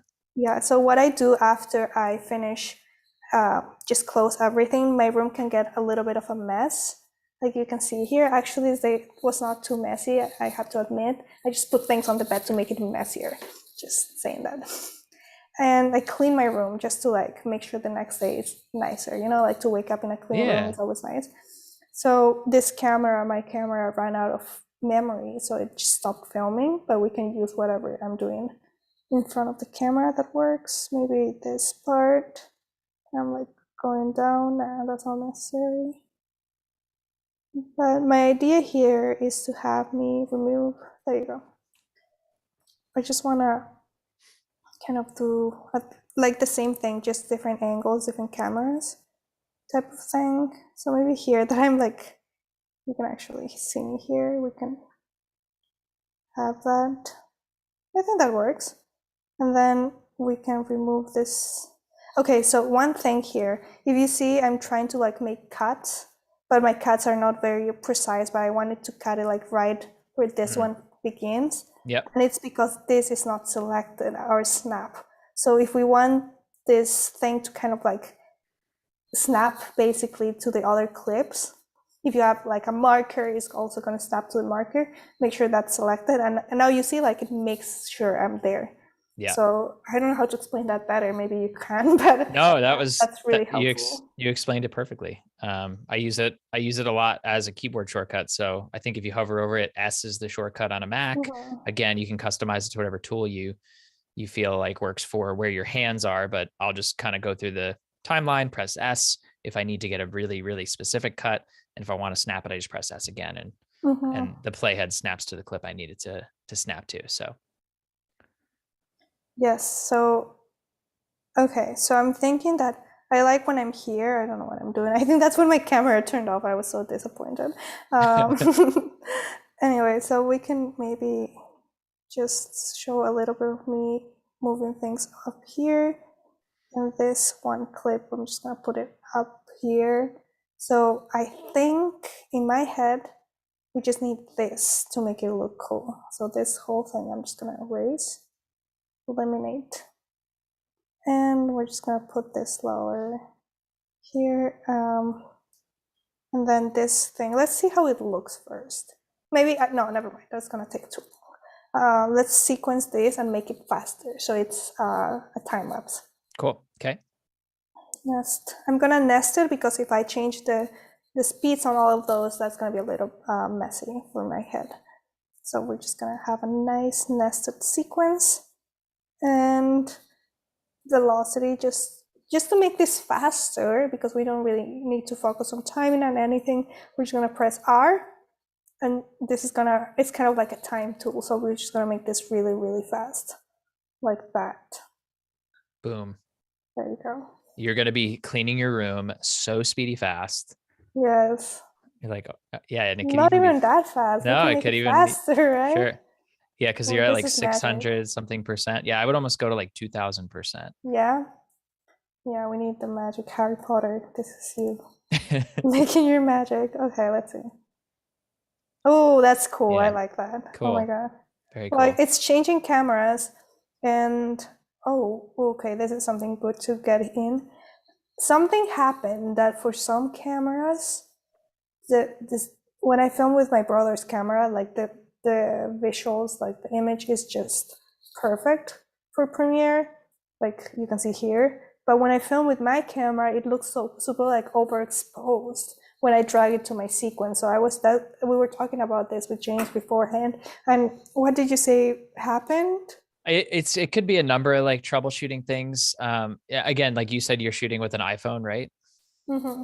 Yeah. So if the footage looks good, which it does in your sequence, it could just be something where you'd have to like give Premiere a breather. And so in your preferences, you empty like your media cache, which is basically all like the auto saved files. Mm-hmm. A lot of little like troubleshooting things that may tend to be an issue. If you honestly like, if you didn't get too far in a project, you can just remove all the clips that you imported and then re-import them. Sometimes Premiere has a little bit of like an issue if you import a bunch of clips, and that could be it.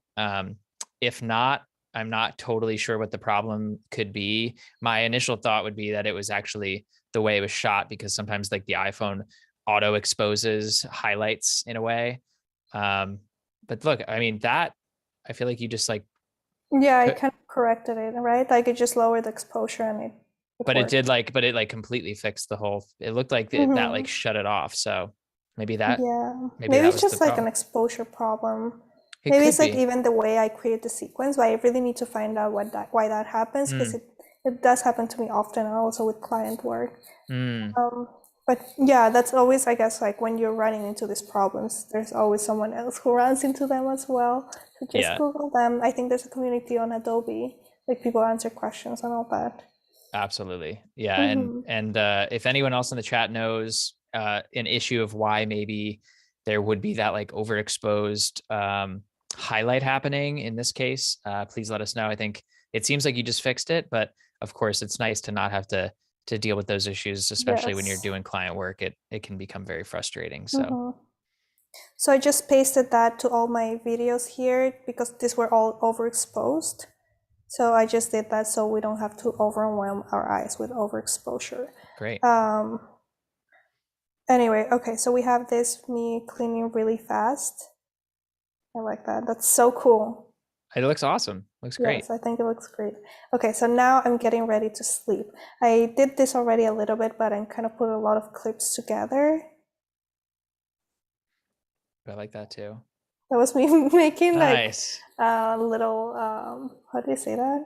Like Transitions? yeah.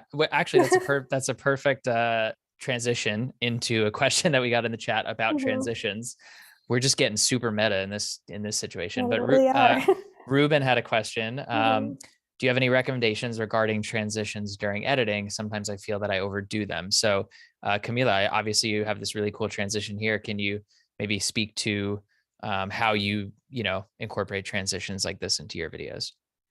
Yeah, I think that, well, if you're doing transitions for every single clip, you are overdoing it. But like, let's say I would put a transition here and then one here, like that would be too much. But I guess like if it's a short video, make sure you have some like a couple really cool transitions like the one I had, but don't think that you have to do a transition for every single clip. Like not Right. everything is about transitions. You can always have like very like plain transitions like here. It just changes the clip, like we don't need a cool Right. transition there. But if Right. you want to do transition, like if that's your thing, like go for it. Yeah, I agree. I think it's very easy to get transition happy. Yes. Ruben, I'm sure your transitions are wonderful, but I think uh, at least for me, like the mindset that I try to have is to think through each clip so that I know, and like what you're doing here, Camila, like you're thinking about which clip comes next and how do those clips on their own transition together, whether it's a match cut, whether it's just a hard cut, whether it's maybe like a whip pan in camera, or it's using something that's moving in front of your camera to transition. There's a lot of really clever ways to do it without having to put like a whole transition pack onto it, because that for a while that was like the trendy thing, and like do some zooms and pushes and twirls and things like that. And again, I am not discounting that at all. There's plenty of need for that, but in moderation, like anything. And I think it puts your filmmaker brain on and your editing brain on to think about like, how am I going to transition from clip to clip just by what I shot and in camera. Exactly. And I also think that if it makes sense for what you're shooting, like if you're changing an outfit, like it's cool to do like a small little transition. But if you're doing normal like change of shots, maybe it's not very necessary. Right. But really like make sure if it makes sense. I have another transition later, so we're gonna look at that as well. And sorry, no, you were saying. Just to go on that, Ruben, if you're still in the chat here, there's a great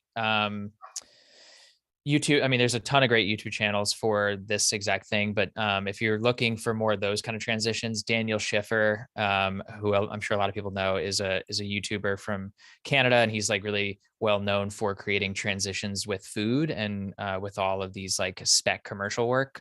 And he goes behind the scenes a lot to like show you how he does all these camera transitions. So it might be something worth checking out. That's so cool. I didn't know that. Sorry, Camila, did not mean to cut you off there. No, what's the name of the YouTuber you said? His name is Daniel Schiffer. I would be hard pressed if not one person in the chat knew who he is. He's gotten pretty successful, but he is a great teacher of transitions. That's sort of his brand, and he doesn't overuse them, but they are very apparent and they're there, and they're all done in camera, which I think is really cool. Yeah, that's so cool. I'm definitely gonna like look him up after this. So what I've been doing here is that a lot of the shots, they do take a while. Like here I'm writing my to-do list for the next day, but we don't need to see all that. So I make it faster, and I think even now we can make it faster. So I'm really overusing the R key just to make a lot of things faster. I think for this nighttime routine type of videos, you really want things to like just have a lot of change, like a lot. I guess when you have a lot of things going on, it really captures people's attentions too.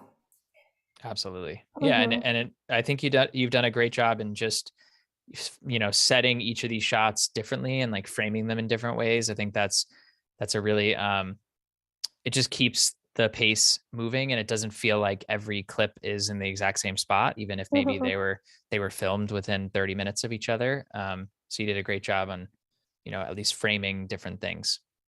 Perfect, thank you. And yes, I think that what you said, like fast-paced, people like that. And one thing I want to show here, so here I have another transition. I don't think it's the slickest, but we can look at it. Like I go down and then I come up with my hair like that. We can make that faster first. And now you can see here, I don't know what happened with the colors, but this one is a lot brighter than this one. So I guess this was a good time to use our nice little comparison view and just match them. So what you can do here, if you want to match the specific place, we didn't show this before. Like let's say my playhead here is at like 36 point something. I want this clip to go to that point, so you can always move it on your clip. But I like to make things easier, so I just copy the time, paste it here, and it's gonna go exactly to that point. Yeah, there perfect. You go. And then here, this one is too yellow. We don't like that. So we're just gonna make it a little bit bluer, I guess. There you go. And I think that's pretty good, actually. We could just keep it there. And it seems like it like moves slightly, so you could almost like realign the position of that door. Yes, that's what I was thinking. Cool. So let's do that. I'm gonna zoom into this clip a little bit more. I do not like how you can see here how my back is looking like what. No, that's not good. So we're just gonna zoom here to this part where you don't see me much. So, okay, so let's put me in the center of this. There you go. And I was thinking of putting this up here. I don't know, like if you have another idea of how I could do this, you can tell me. But I was thinking of lowering the opacity, right? And then kind of matching the door to the other door. Oh, there you go. Maybe let's see. Okay, so I need to make this bigger, I think. My face is not the same size. We have a morphed Camila right here. Yeah, that's how my kid would look like with my son. Okay, so I think that's, Yeah. I don't love that. Let's keep trying. You don't have to be like a perfectionist or like try to do your best. Like you can actually just try to do your best. That's what I'm doing here. And I think that works actually, look. So I think that clip, step 5, maybe just brighten it a little, like bring the highlight Yes. up. And then I think you're pretty good. And as you're working on this, I just want to have another question here. We have Voodoo Val asked a great question. And Camila, this is for you. What are some tips you can share that you wish you knew when you first started editing videos? Oh, that's such a good question. I think that is just edit as much as you can if you really want to get good at this. And I don't think I'm like the best at this. Like I think I still have so much to learn, but I think I learned by editing. And if you don't have anything to edit for yourself, what I learned editing for my YouTube channel, I was like, I need videos to edit. I didn't know what to edit, so I opened a YouTube channel to learn how to edit. Mm-hmm. But you can always like do like just freelance, and whatever challenge gets to you, like whatever client, like they want some crazy things, and that's how you learn, by editing. So if you really want to get into like any skill, just start doing that, and the more you do it, the better you get at it. Absolutely. Yeah, I could not agree more with that statement. I think that's we've said it probably I feel like a couple hundred times as I'm on these streams, but it is really it's so true that the more you do it, practice, you learn, and it starts to become second nature. And so that's advice that I would certainly give my younger self, just to take on as many projects as you can actually handle. And I think another point too is say yes to things. Like, so if you get people that are interested in hiring you as a video editor, let's say you've been doing it for a little while, it's going to be scary because it'll be your first one you do, but say yes to it, figure it out as you go. And I think I heard someone say something really poignant the other day about like accountability in those situations, and how you have a lot of accountability and it can feel very stressful, but that's where you learn the most. And you learn when you're sort of forced into a situation. And I think anyone who wants to get into editing and filmmaking, just do it. Exactly. And one more thing, is that you're never gonna stop learning. Like this is something that goes for life. Like you're always gonna like learn new things. And if you know like Premiere, let's say by heart, you're gonna learn new things about filmmaking and like text and how you can make things better. There's always gonna be new platforms. So like the learning, like you can never really become you can become an expert, but you can always keep learning. There's no like a goal to reach. I feel like you can always make that better. Like if you know Premiere, then go into After Effects. Yeah. Just if you do like the best YouTube videos, go into social media like TikTok, Instagram. If you like that, that already, go into filmmaking, like making movies. Like there's so much more that you can always explore. Oh, absolutely. Yeah. Very, very well said. And that kind of brings up another point too, of, Premiere and After Effects and Illustrator and all the Adobe products. They are merely a tool. And while they are great tools, the most important thing that we as artists and creators have to remember is that what we choose to create and the story that we create on anything, whether it's a TikTok video like this, whether it's a documentary on YouTube, whether it's a feature film, a short film, Instagram reel, whatever it is, like we put our mark on that as creators. And I think in starting, it's very easy to get hung up on the technicalities of, oh, I don't know how to use this software, so I'm not going to get started, or I'm going to give up.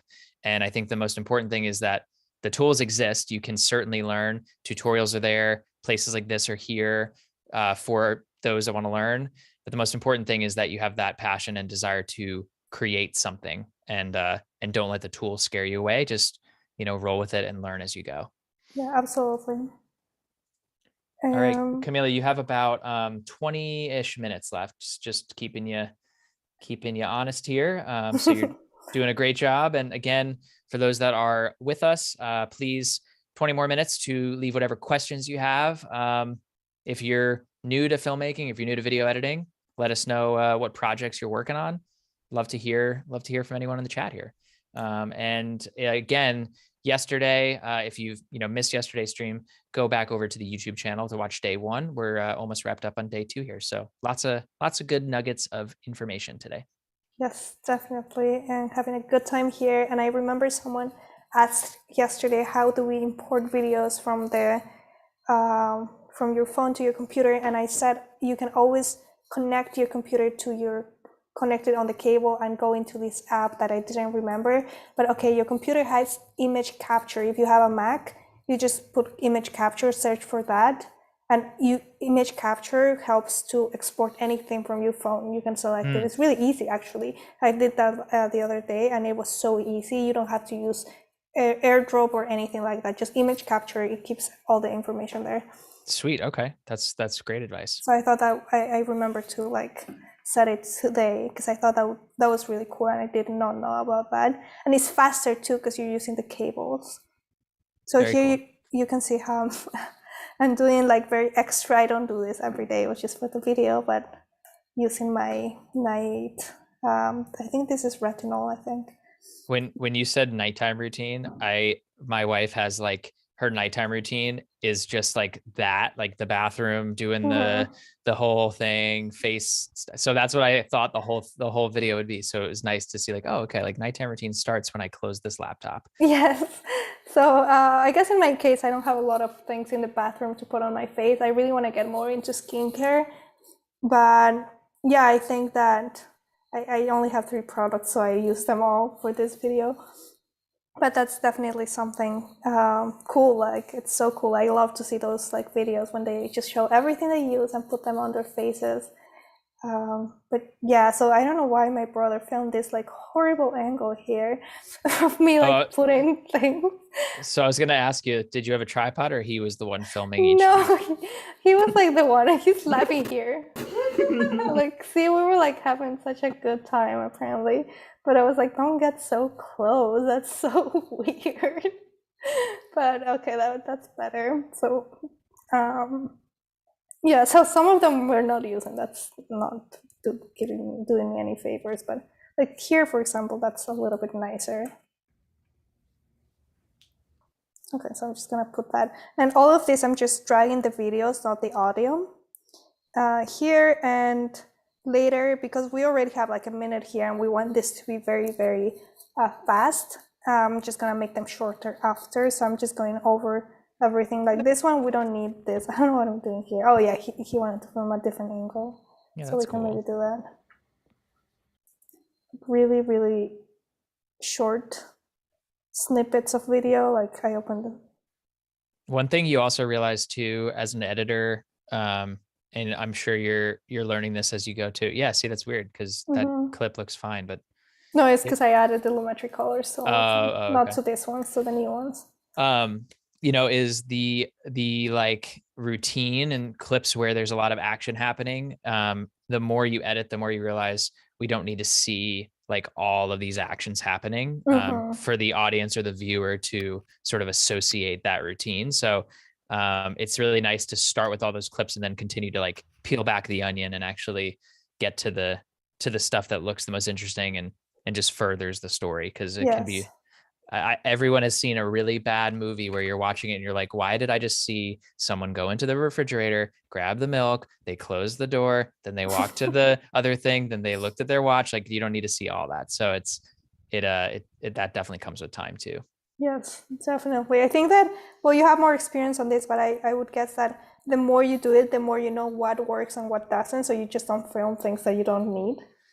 Yeah, exactly. Yep. You're just okay, well, this is the sequence. And I take, I'm dropping some big YouTuber names, but Casey Neistat is a really good example of someone who, has created his own brand as a vlogger, and every shot that he has in most cases, even in vlogs, serves some purpose, even though it's a day in the life of Casey most of the time. So I think a lot of those creators are good to, just for anybody to study and see, okay, why did they choose that shot? And yeah, again, it's all it's all from experience, and I continue to try to think about those things when I create work. And I think you did a great job thinking about that here too. Like you have the whole routine, but in cutting it together, I think it'll really come together.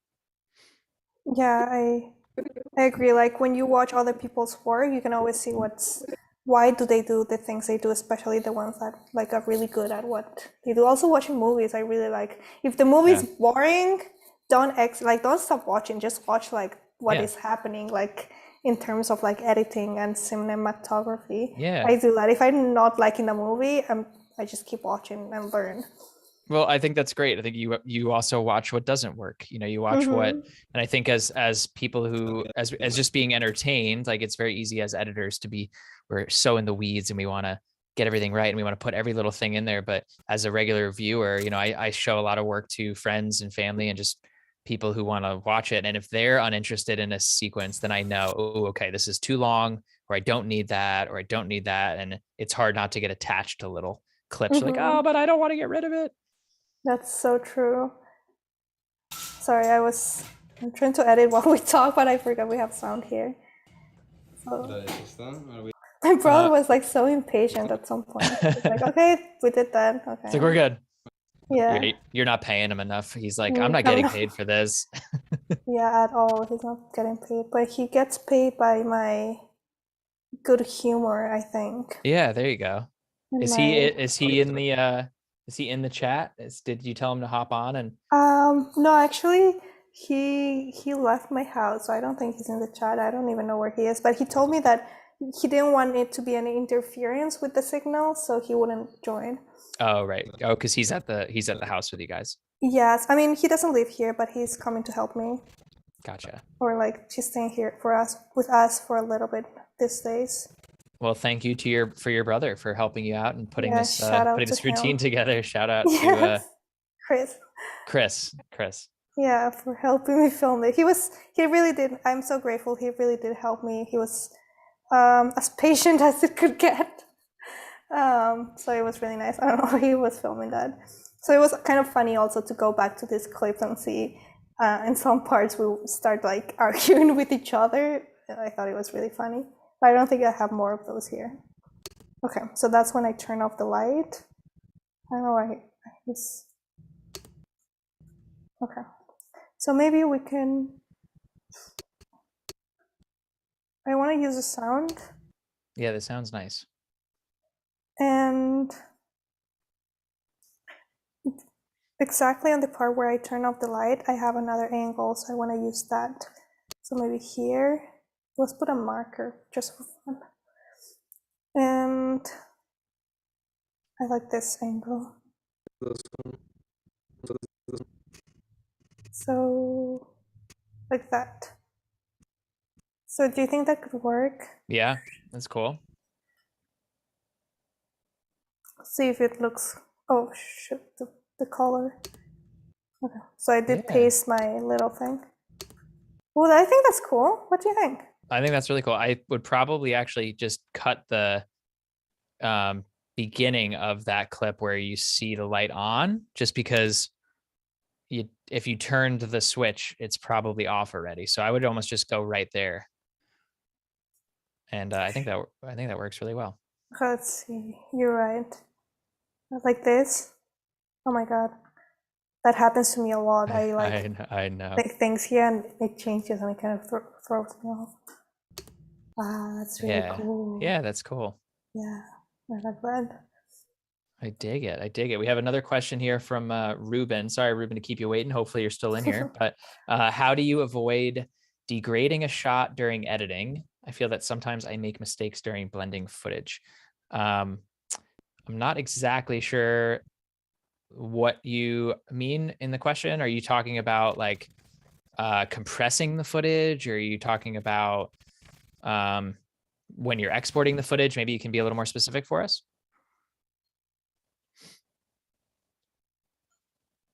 Okay, so now I like to read beforehand. And once again, Harry Potter, if you're watching this, sponsor us, because I am reading Harry Potter here. It's like she didn't get enough Harry Potter during the day, so I got to just be finishing the book for the 7th time in bed. Definitely. I think like I actually feel like that sometimes. I'm like, I did not read enough Harry Potter. But well, we finished reading, so no more sponsorship for us.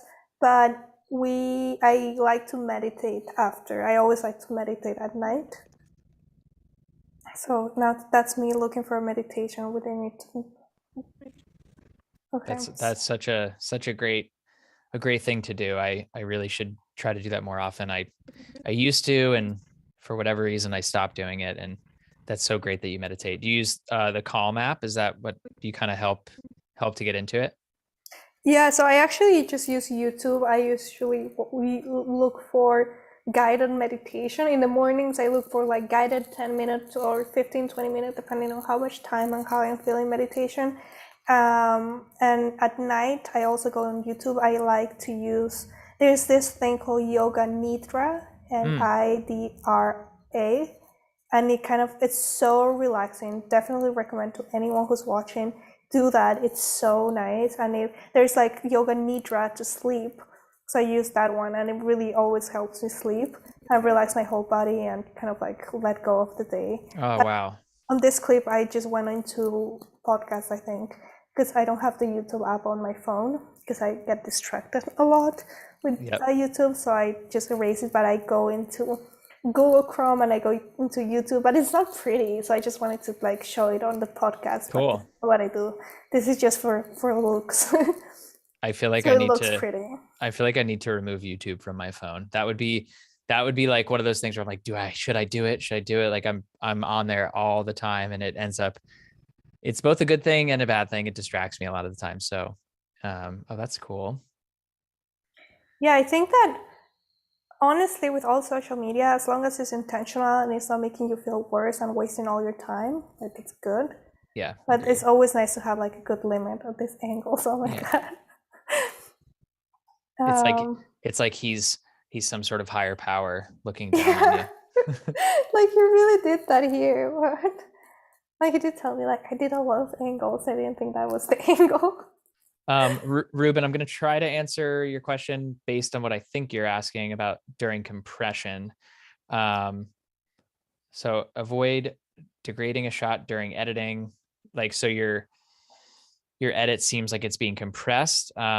The only thing I could think of is basically, if you're shooting, let's say you're shooting 4K and you bring your clip into a 1920 by 1080 sequence, then you can actually pull out and you're giving yourself the ability to push into it. But if you shot it at like 1080 and you were in a 4K sequence, it could look compressed because the clip that you shot is actually smaller than what the sequence is. So that could be an issue. So just always make sure that your sequence settings match the clip that you shot. And if you can, shoot in a higher resolution so that you have the ability to punch in.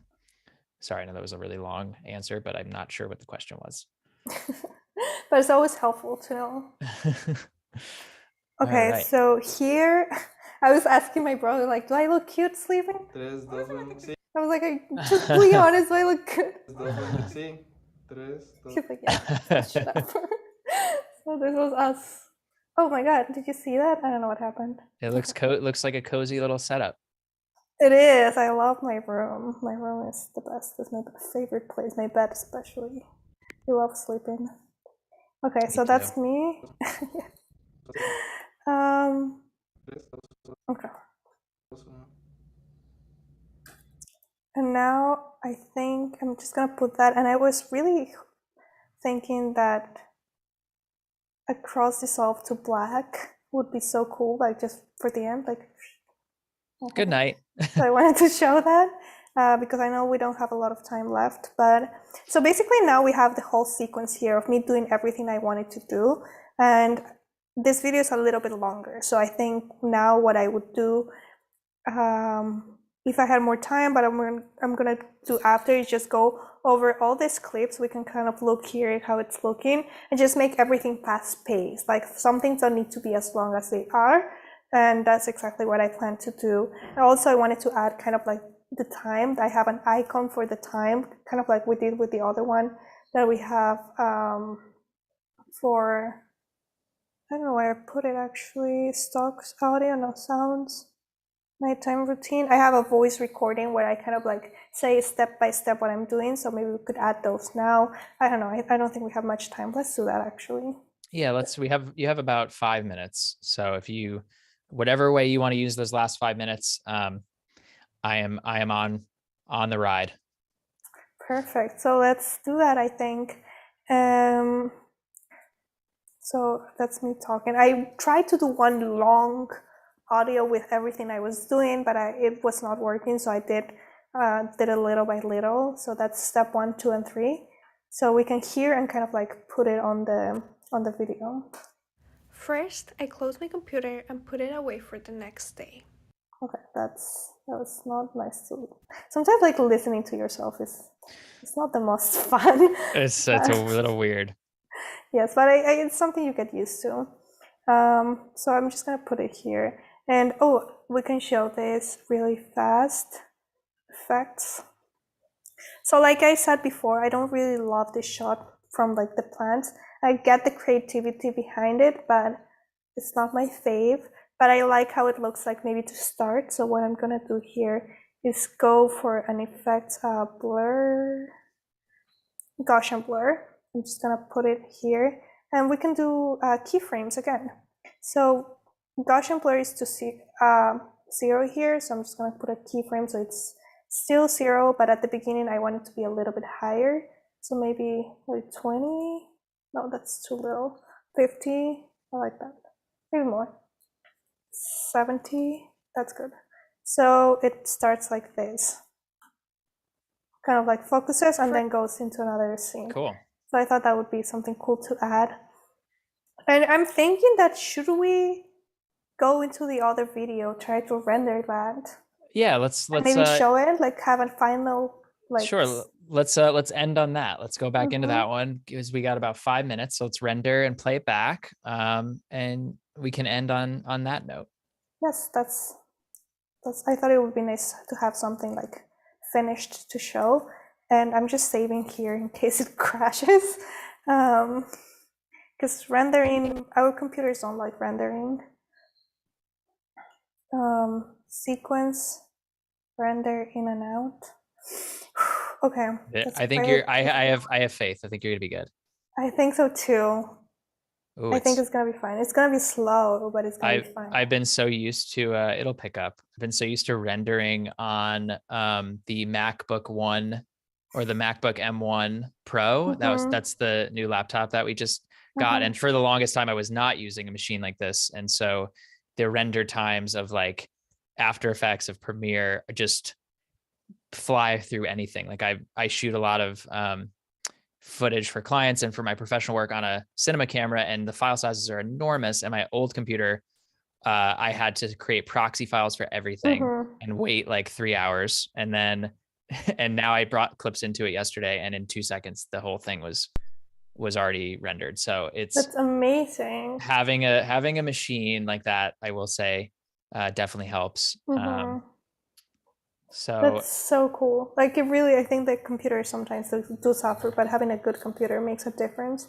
It really does. And let's see here. It is doing what it has to do, so it's taking a little bit longer. And I use proxy files sometimes as well. I think that's something cool to tell the people who are watching us. Maybe you can explain what proxy files are, because I had a lot of people ask me that on my TikTok. Yeah, it's a little harder to explain it than it is to show it, but I have mentioned that in a couple other streams. But in this case, proxy files probably wouldn't be necessary for iPhone footage, but you're essentially creating like a lower res, like dummy or a copy of the footage that Premiere sees as the working clip. That way it doesn't have to actually take up all your memory on your computer with the full res clip. And it's a very simple way to do it. And I think there's been some other tutorials and videos we've done here on Adobe Live that we talked about. So again, if you're on Behance right now, head over to our YouTube channel, Adobe Creative Cloud, and you can find all sorts of nuggets there. Amazing. I don't know if we're going to have enough time to render the whole thing here. Yeah, and that's what I'm thinking. Maybe I can watch it back. cancel it and just Yeah. watch what has been rendered so far. Yeah, let's cancel it and let's watch back a little bit. Again, whatever we don't get to will be on TikTok, so we can watch it there. But I would Yes. cancel it. We got about 2 minutes left. Yeah, and I realized that we didn't really change the effects we put on on a few of the text. It's not going to be on all of them. That's not a mistake. We just did not have time for that. But let's watch this. Yeah, let's watch the first like minute or two back before we wrap up here. So, oh my god. Okay.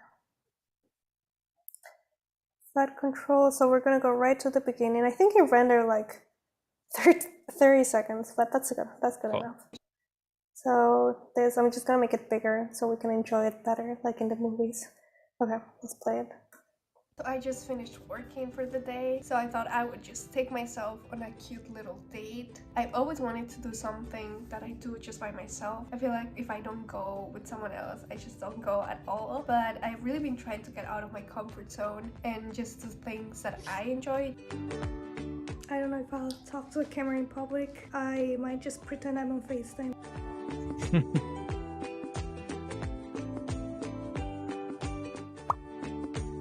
So I just got my food. I'm gonna go to the pier to eat it. I'm gonna stop you there, Camila, just because we're running out of time here. But I love how it turned out. It looks so good, so good, and the vibes are just on point and very positive and upbeat. So thank you so much for joining us today and yesterday and taking us through your process. We really appreciate it, and can't wait to see the final video on TikTok. Again, for those that joined the chat, thank you for being a part of Adobe Live for day 2. And a quick little housekeeping, stay tuned for the creative encore of the Premiere Creative Challenge with Fabiola Lara right after the stream, followed by a new episode of Graphic Glow Up with Voodoo Val. And Adobe Live will be back tomorrow at 8 a.m. Pacific time for a new episode of Brush Hour with Adobe evangelist Kyle T. Webster. So thank you so much, Camila, and good luck in your future endeavors. I'm super excited to see your journey. Thank you so much. Thank you everyone who came to watch me, at least for a little bit. Thank you so much, James. You are the amazing host. And also thank you so much, Paco, who is behind this, kind of setting everything up. Perfect. So thank you. Thank you, guys. Have a great day, everyone. Bye. Take care, everyone.